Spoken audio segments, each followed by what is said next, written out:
Bine ați venit, dragilor din Zodia Pești, oriunde v-ați afla în această lume. Suntem din nou împreună la o nouă lectură generală de data aceasta pentru prima lună de vară, luna iunie. Așa că, dragilor, toți cei care aveți nu doar soarele, ci și luna, Venus sau poate ascendentul în Zodia Pești, această lectură este de asemenea și pentru voi. Desigur, vreau să le mulțumesc din suflet tuturor celor care sunteți aici, lângă mine, în permanență, mă susțineți prin comentariile frumoase, prin gândurile voastre bune, prin gesturile voastre de apreciere, așa că mii de mulțumiri tuturor. Cum de-al minteri, trebuie să le spun bun venit celor care sunteți poate pentru prima dată aici pe canal. Așa că, dragilor, dacă la sfârșitul acestei lecturi simțiți că ați rezonat sau pur și simplu v-a plăcut, nu uitați să vă abonați. Este gratuit și în felul acesta nu veți pierde niciuna dintre lecturile mele. Cum de-al minteri, nu uitați să folosiți instrumentele puse la dispoziție de către YouTube, like-urile, hype-urile, super like-urile, da, toate aceste instrumente prin care voi vă puteți arăta sprijinul și aprecierea față de acest conținut. Și acum, dragilor, haideți foarte pe scurt să vă spun, fără să vă umplu capul și să vă plictisesc cu termeni tehnici, astrologici, foarte puține lucruri, zic eu, importante din punct de vedere astrologic față de luna iunie. Să știți că luna iunie nu este o lună tocmai la locul ei, tocmai liniștită. Lucrurile se vor mișca foarte mult, în mai multe direcții, în mai multe ritmuri și chiar din prima parte putem vedea mai multe informații, tot felul de discuții, schimbări de direcție. Cumva e ca și cum întreaga lume, la nivel global, încearcă să-și găsească drumul, încearcă să înțeleagă de fapt încotro se îndreaptă. Mijlocul lunii vine, energia se schimbă un pic, se transferă, ca să zicem așa, la nivel personal, astfel încât noi toți vom fi poate mai emotivi, vom simți nevoia de a avea mai multă siguranță, posibil că anumite situații să ne facă să ne întrebăm eu ce fac, de fapt ce îmi trebuie cu adevărat, de ce anume am nevoie cu adevărat în viața mea. Finalul lunii, lucrurile se mai așează, într-un mod se mai restrâng așa, dar într-un mod foarte serios. Într-un mod foarte serios și pot apărea alegeri, decizii, concluzii, momente în care, din păcate, din fericire, din păcate, acum depinde de fiecare context, nu prea se mai pot amâna lucruri. Nu se mai pot amâna decizii sau concluzii. Este o lună care practic ne împinge să ne reașezăm viața puțin câte puțin, încetul cu încetul. Pentru voi, în mod special, dragilor din Pești, luna iunie este o lună mai sensibilă, intuitivă, interioară. Voi veți simți mai mult decât de obicei și veți avea nevoie de pauză, de liniște și de o claritate emoțională profundă. Este o perioadă în care voi se pare că vă veți retrage puțin ca să înțelegeți mai bine cam care este direcția voastră. Dacă vorbim de muncă, lucrurile merg mai mult în ritm lent, aș spune, sau de ajustare. De ce? Pentru că puteți simți că aveți nevoie așa să vă cam reorganizați programul, să vă clarificați care sunt prioritățile voastre.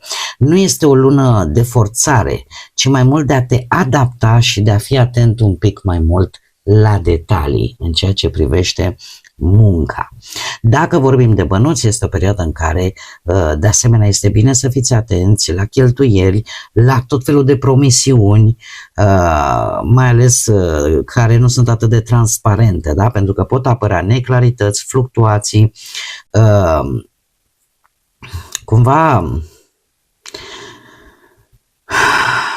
este mai important să mergeți pe ce este stabil decât să vă riscați pe partea banilor, tot ce ține de finanțe. Dacă vorbim de relații, de cuplu, da, apar emoții profunde, nevoia de conexiune reală, o perioadă în care se pare că aveți nevoie de siguranță emoțională în prim plan și de înțelegere.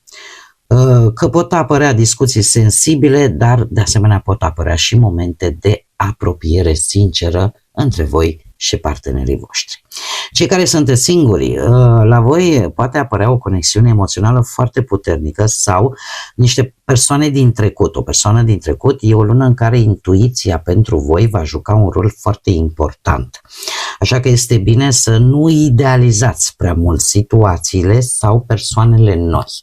Ascultați-vă intuiția. Acum că am terminat cu partea astrologică, haideți să vedem și ce ne spun cărțile. Și avem luna, ce să vedeți, chiar luna în tarot, luna normal este a voastră, arcanul major luna, dar din punct de vedere astrologic, luna guvernează racul.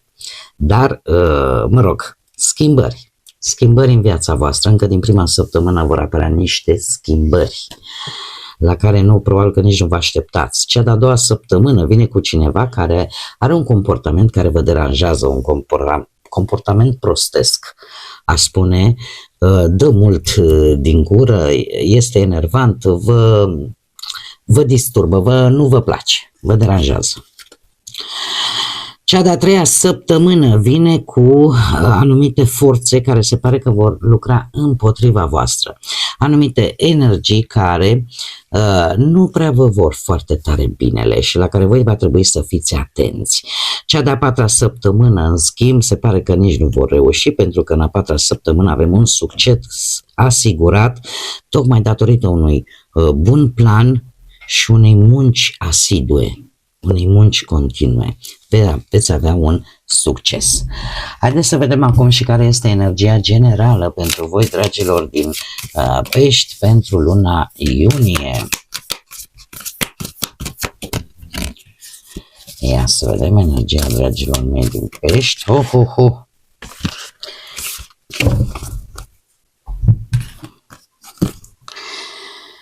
Să știți că nimic nu e întâmplător. Luna aici și avem oportunitate.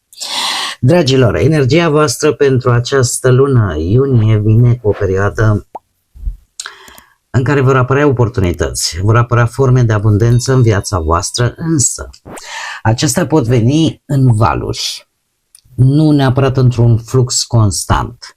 Adică este important ca voi să rămâneți deschiși, receptivi la ceea ce apare, chiar dacă nu totul este stabil sau continuu.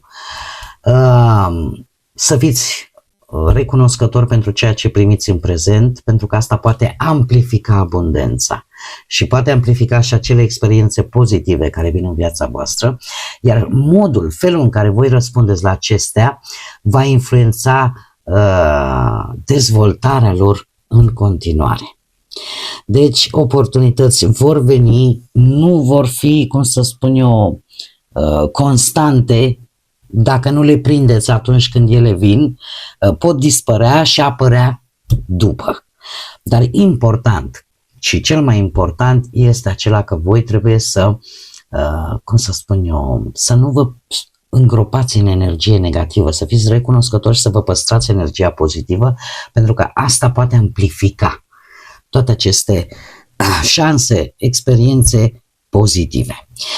Haideți să mergem mai departe și să vedem ce ne spune tarotul. Ce vine pentru dragii mei din Pești în luna iunie, atât pe plan profesional, financiar sau sentimental. Să vedem. Pe plan profesional, ceva vă îngrijorează. Ceva vă îngrijorează, dar veți trece peste. Avem un 9 de spade. Ce este important aici? Avem niște zodii de pământ care se pare că vă vor fi de real ajutor. Taur, Fecioară sau Capricorn. Sunt niște gânduri negre, sunt niște griji ceva care vă frământă, un stres, o anxietate legată de muncă, ceva te îngrijorează excesiv, că e un anumit proiect, că te temi de greșeli, că te temi de anumite eșecuri și simți așa oarecare presiune foarte mare asupra voastră. Totuși avem aici o regină de monede, mama tuturor răniților. De ce? Tocmai pentru că această energie a reginei de monede arată multă competență, multă organizare. Poate să fie cineva care să administreze foarte bine o anumită afacere și care într-un fel sau altul, vă poate ajuta să vă dea o nouă șansă. Să știți că o face deliberat. O face pentru că își dorește să vă ajute. O face pentru că probabil simte ceva pentru voi, de ce nu? Poate să fie și acest lucru. Cert este că o face pentru că chiar are intenții bune. Acum, e posibil ca voi să aveți vreun ascendent în zodii de pământ. În cazul acesta se pare că voi, de la voi, putere reuși să ieșiți din această stare de stare mentală de stres, de anxietate legată de muncă. Și cum o veți putea face? Prin o foarte bună organizare. Veți ști cum să puneți lucrurile în ordine la locul de muncă sau reușiți să combinați foarte bine munca cu responsabilitățile pe care le aveți poate acasă, în viața voastră de zi cu zi. Iar asta vă poate aduce, cu acest as de cupe, vă poate aduce proiecte, situații bune, noi, nu știu, o perioadă tare bună ca voi să vă urmați o anumită pasiune. Poate să primiți o ofertă pe ceva ce voi știți să faceți foarte bine și chiar vă place. E un mod de a câștiga, să zicem, banii să îmbini utilul cu plăcutul. Mergem mai departe pe partea bănuților.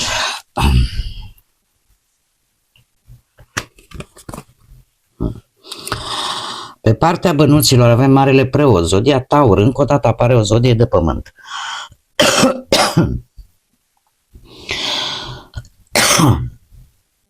Îmi cer scuze, sunteți ultima zodie și laringele se resimte, mai ales că am un aer foarte uscat aici, indiferent câtă apă aș pune.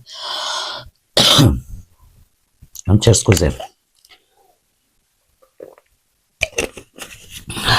Deci, Marele Preot îmi vorbește despre un plan financiar sigur pe care voi vreți să-l urmați. Poate unii dintre voi v-ați făcut planul, Dumnezeu, vreau să ies la pensie. Începeți să cereți sfatul în stânga, în dreapta, vă bazați pe un anumit specialist pentru a lua o decizie importantă vis-a-vis de o bancă, vis-a-vis de contabilitate, vis-a-vis de cum să vă gestionați resursele.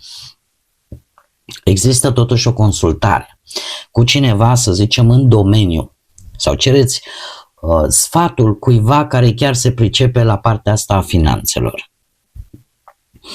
Pe de altă parte, 4 de cupe îmi vorbește de niște resurse care nu sunt tocmai suficiente sau care nu vă satisfac. Aveți niște venituri care nu sunt pe placul vostru, care ori stagnează, ori lipsește o anumită recompensă, ori vi se pare vouă că munciți prea mult și nu primiți destul înapoi. Indiferent cum, vă veți clarifica foarte bine în această lună. De ce? Pentru că se vor clarifica niște situații financiare. Cum? Ori că veți înțelege foarte exact cum stai cu banii, poți lua o decizie financiară importantă sau nu. Apare o idee de strategie foarte bună vis-a-vis de rezolvarea unei probleme legate de bani. Mergem mai departe, cei care sunteți într-un cuplu.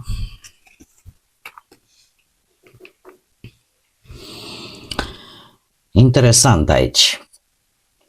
La voi, dragilor, se pare că avem un 8 de monede, justiția și o regină de bâte. Avem balanță și zodii de foc, berbec, leu, săgetător. Aș spune că s-a depus o anumită muncă în relația voastră și poate unii dintre ori voi, ori perechea voastră a încercat cumva să repare ceva sau să construiască ceva. S-a avut foarte multă răbdare, a fost o implicare constantă. Treaba este că poate că amândoi încercați să faceți ca lucrurile să funcționeze. Nu știu, să aveți o comunicare mult mai practică. Poate că unul dintre voi investește mai multă energie decât celălalt. Justiția, pe de altă parte, schimbă cumva energia într-o zonă un pic mai serioasă și spune, dom'le, trebuie să fie reciproc, trebuie să fie bazată pe adevăr, trebuie să fie responsabilitate, da? Adică nu mai merge totuși cu jumătăți de măsură sau cu manipulări sau mai știu cu tot felul de dezechilibre în care să spui, domnule, dar trag decât eu, păi și tu ce faci? Cumva justiția cere această corectitudine, această claritate și această asumare. Așa că posibil ca relația voastră să intre într-un moment de discuții serioase, de stabilirea exactă a unor limite, de definire până la urmă a relației. Poate că unii dintre voi o să începeți să vă puneți tot felul de întrebări, dom'le, dar această relație a mea e echilibrată cu adevărat sau mă fac că este? Și vine această regină de bâte care aduce ceva foarte interesant. Aduce un magnetism, aduce pasiune, aduce siguranță pe sine, aduce independență, o energie foarte puternică de foc, cineva foarte conștient de propria sa valoare. Așa că în relații este posibil ca unul dintre voi, că puteți fi foarte bine voi, ce dacă sunteți semn de apă, puteți să aveți luna, Venus sau ascendentul într-o zodie de foc, berbecleu sau săgetător. În tot cazul, în această relație, la voi, o persoană nu mai acceptă puțin. Simte o atracție puternică, are o energie sexuală foarte bună și are nevoie de respect, are nevoie de apreciere. Așa că, în concluzie, există potențial să construiți serios această relație, dar ea poate funcționa doar dacă există echilibru și o reciprocitate autentică, reală. Unul dintre voi trebuie să înceapă să-și cunoască foarte bine valoarea și să vadă dacă mai este dispusă să investească în relație acolo unde nu primește înapoi. O relație care ori se maturizează, ori se vindecă în urma acestui dezechilibru, sau cineva devine mai puternic, mai sigur pe sine când e vorba de partea asta sentimentală.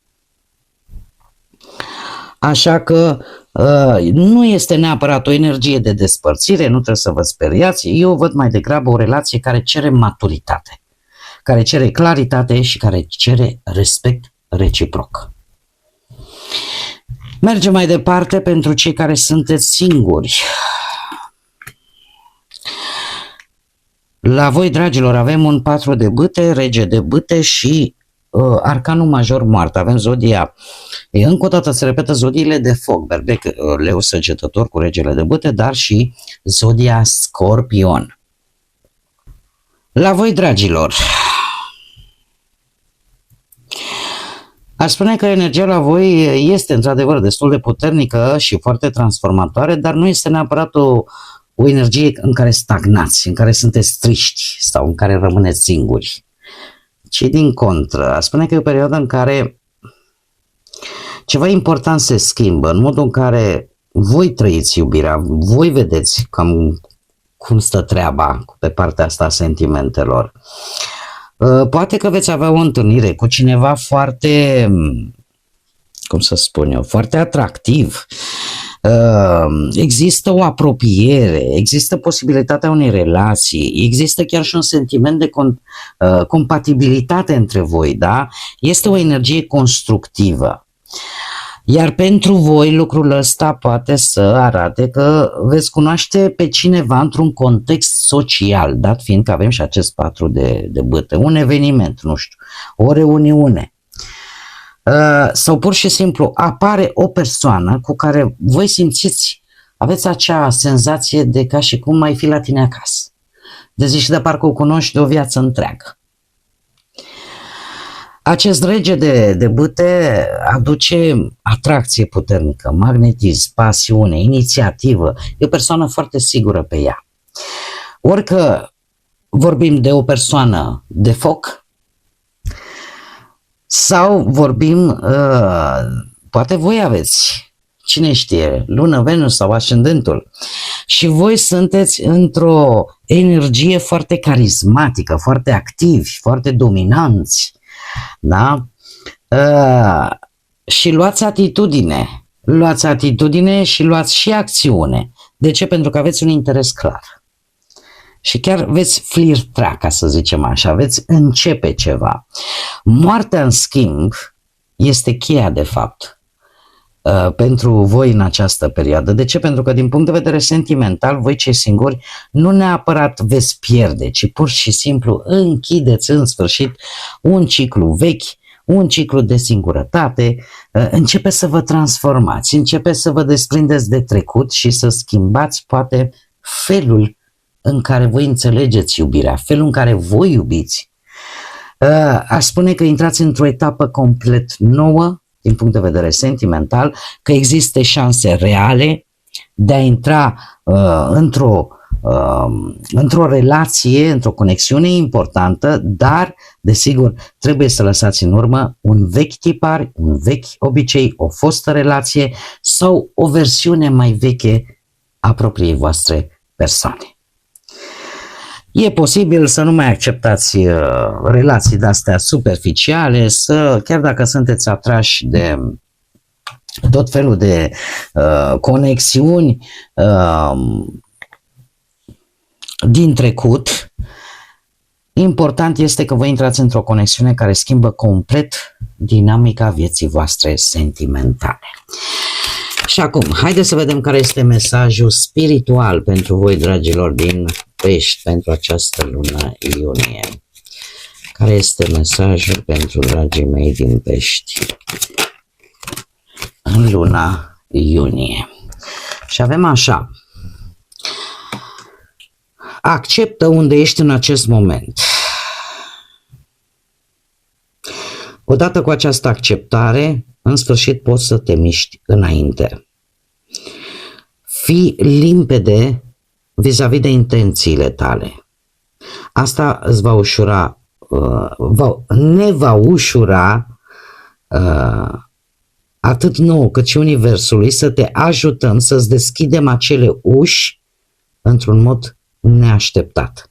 Așa că fii pregătit. Ce mesaj direct!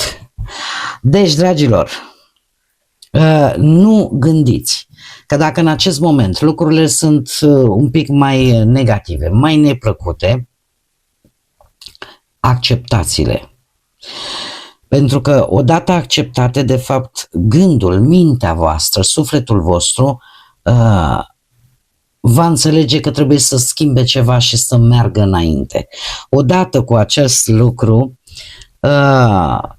când voi vă stabiliți exact intențiile voastre, scopul vostru și vă veți canaliza pe acest scop, pe aceste intenții, va ușura foarte mult energia, în așa fel încât Universul, divinitatea, cine veți voi, amândouă la un loc, să poată într-adevăr să te ajute să-ți deschidă acele porți de care tu ai nevoie și într-un mod total neașteptat. Așa că fiți pregătiți să primiți aceste șanse. Acum, rezumând întreaga lună iunie, să știți că, cum am mai spus, va fi o lună destul de haotică, destul de imprevizibilă și știți cum e, chiar merge pe proverbul acela vechi că nu aduce anul, ci poate aduce ceasul la propriu. Bun, dragii mei, cam acestea sunt mesajele pentru voi. Eu vă mulțumesc tare mult că ați fost alături de mine.